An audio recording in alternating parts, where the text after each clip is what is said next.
श्री सतगुरु महाराज की जय।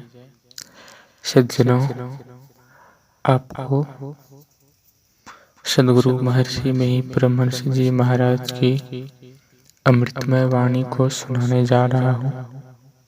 एक अलग ही आनंद की अनुभूति होगी, पूरा सुनिए।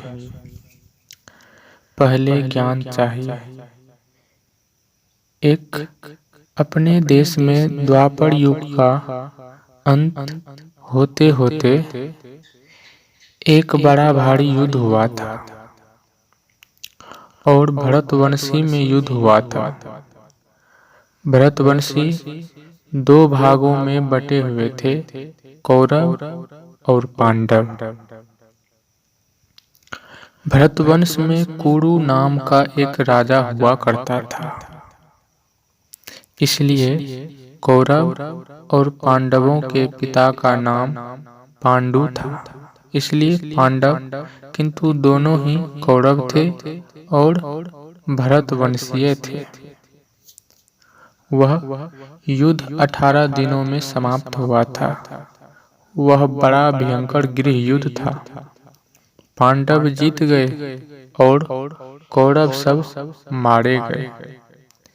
सभी चचेरे भाई थे और भी जो युद्ध करने आए थे वे कोई उनके मामा, कोई चाचा आदि होते थे। उस भयंकर युद्ध में सब प्रिय और बड़े लोग एक दूसरे के द्वारा मारे गए।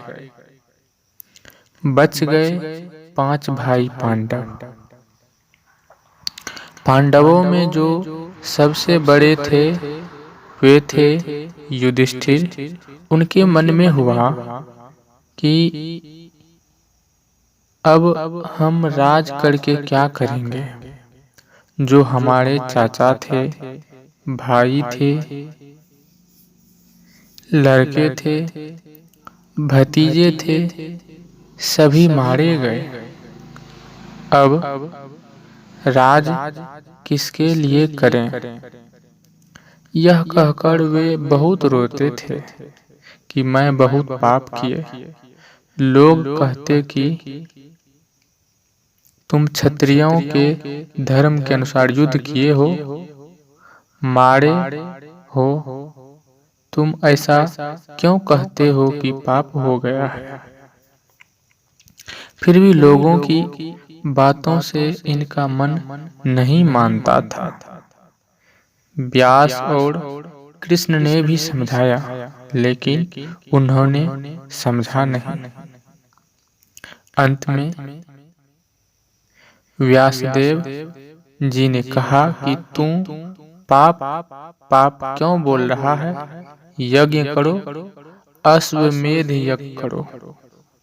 युधिष्ठिर ने कहा कि अश्वमेध यज्ञ के लिए तो बहुत धन चाहिए, मेरे पास धन कहाँ।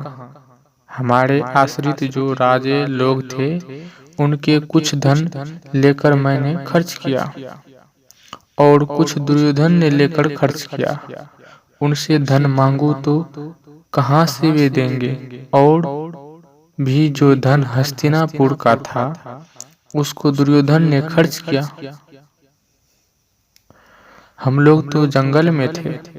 व्यासदेव ने कहा कि पहाड़ों में बहुत धन है।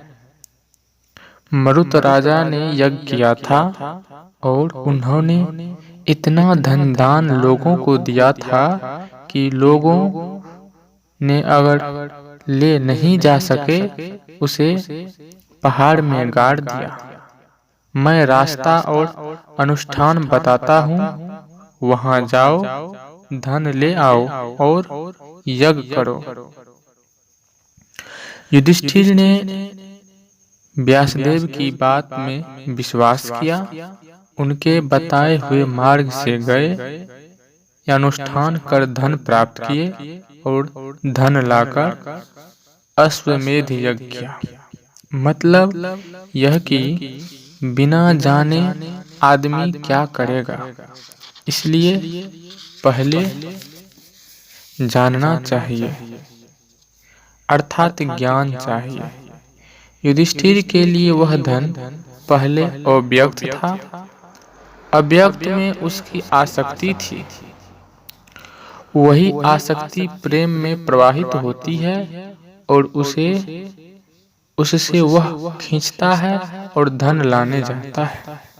ईश्वर भक्ति के लिए ईश्वर स्वरूप का जानना आवश्यक है, नहीं तो अपना प्रेम किधर जाए पता नहीं। और यह सभी क्रिया सभी बात सद्गुरु बतलाएंगे। सद्गुरु के शरण में जाइए, तभी कल्याण होगा। श्री सद्गुरु महाराज की जय।